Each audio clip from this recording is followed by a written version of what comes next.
नमस्कार किसान साथियों, धान का जो सीज़न है वो कुछ ही दिनों के बाद में स्टार्ट होने वाला है और हमें प्रतिवर्ष जो है धान के अंदर कुछ एक जो नई वैरायटी हैं वो देखने को मिलती है, चाहे वो बासमती की हो, हाइब्रिड के अंदर हो या फिर पीआर के अंदर हो। तो आज की वीडियो में हम जानेंगे पीआर की एक ऐसी नई वैरायटी जो कि कम दिनों के अंदर काफ़ी अच्छी जो पैदावार है वो देने के अंदर सक्षम है। फिलहाल की अगर बात करें तो पीआर में सबसे अत्यधिक जो पैदावार है वो पीआर 132 जो वैरायटी है वो देने के अंदर सक्षम रहती है। तो पीआर 32 के बारे में कुछ जो जानकारी है वो आपके साथ जरूर साझा करते हैं। पीआर 132 जो वैरायटी है वो पीएयू लुधियाना यानी कि पंजाब एग्रीकल्चर यूनिवर्सिटी जो लुधियाना के अंदर है उनके द्वारा विकसित की गई है और लगातार 8 वर्षों तक इस वैरायटी के ऊपर जो इनकी रिसर्च है वो चली है। उसके बाद में इस वर्ष इन्होंने ये जो वैरायटी है वो लॉन्च की है। सबसे बड़ी खास बात तो ये है कि अगर हम पंजाब की बात करें तो पंजाब के अंदर वर्ष 2023 और 24 का अगर हम डाटा लेते हैं तो करीबन 32 लाख हेक्टेयर यानी कि 80 लाख एकड़ के लगभग जो धान की खेती है वो की गई है, जिसकी कुल जो पैदावार है वो निकल कर आती है 214.26 लाख टन के आसपास। ये डाटा आपके साथ साझा करने का मकसद ये है कि जो पीआर 132 वैरायटी है, यूनिवर्सिटी का कहना है कि अगर इसे इस वर्ष पंजाब के अंदर अगर 15 से लेकर के 20% भी लगाया जाए तो यूरिया की जो बचत है वो काफ़ी मात्रा में हो सकती है, क्योंकि ये जो वैरायटी है वो कम यूरिया के अंदर पकने वाली जो किस्म है वो हमारी रहती है।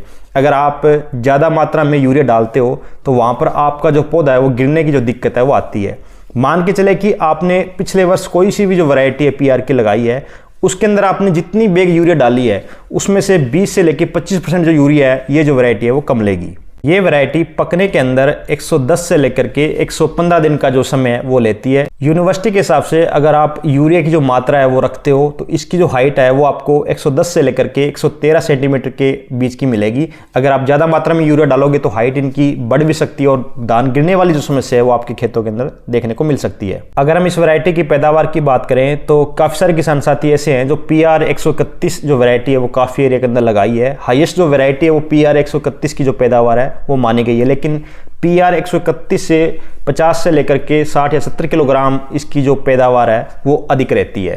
किसान साथियों ध्यान रहे, जहां पर आपका हाइब्रिड धान होता है वहां पर इस वैरायटी को ना लगाएं, वहां पर इसका जो रिस्पॉन्स है वो आपके खेतों के अंदर अच्छा नहीं रहेगा, क्योंकि वहां पर जो पानी है वो हल्का होता है, तो हल्के पानी में ये जो वैरायटी है वो कामयाब नहीं होगी। इस वर्ष कृषि मेले के अंदर भी काफ़ी सारे जो फार्मर हैं उनको जो सीड है वो मिला है। हो सकता है कि सीड जो है वो महंगा मिला और बाहर जो प्राइवेट कंपनी है वहाँ पर जो बीज है वो आपको सस्ता मिले, लेकिन एक बात का आप अवश्य ध्यान रखें, ज़्यादा मात्रा में ये जो वैरायटी है अपने खेतों के अंदर आप न लगाएं। हो सकता है तो आप आधी एकड़ से कम ही जो जगह है वो रखें। कारण ये सबसे बड़ा कि पहली जब भी कोई नई वैरायटी लॉन्च होती है तो एक तो देखो ये पीआर वैरायटी है तो सेलर वाले इसे खरीदने के अंदर हमें नहीं पता कि मतलब किस तरह का जो वहम है उनका रहेगा। हो सकता है कि ये जो वैरायटी है वो अच्छे तरीके से बिके, में भी हो सकता है कि सेलर वाले कुछ बोले कि दाने का जो साइज है वो अच्छा नहीं है। कहने का मतलब यह है कि इस वर्ष जब भी आप इस वैरायटी को लगाएं तो आप एक बार सेलर के अंदर इसकी जो बिक्री है वो किस आधार पे होती है उसे ध्यान रख करके अगले साल आप इसकी जो बिजाई है वो अत्यधिक मात्रा में कर सकते हो। उम्मीद करता हूँ किसान साथियों जानकारी आपको अच्छी लगी होगी। धन्यवाद।